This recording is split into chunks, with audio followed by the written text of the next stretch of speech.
Breaking अहिल्यानगरमध्ये बनावट नोटांच्या रॅकेटचा भंडाफोड।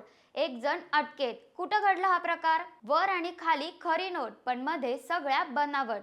संगमनेरात पोलिसांनी असा धक्कादायक फसवणुकीचा डाव उधळून लावला आहे। अहिल्यानगर जिल्ह्यातील संगमनेर शहरात बनावट नोटांचे रॅकेट उघडकीस आले आहे। नागरिकांच्या सतर्कतेमुळे संशयास्पद कारची माहिती पोलिसांना मिळाली। त्यानंतर कार अडवून मयूर किशोर सिद्धपुरा याला ताब्यात घेण्यात आले। कारची झडती घेतली असता तब्बल 12,40,000 रुपयांच्या बनावट नोटा जप्त करण्यात आल्या। या रॅकेटची पद्धतही अत्यंत चालाख होती।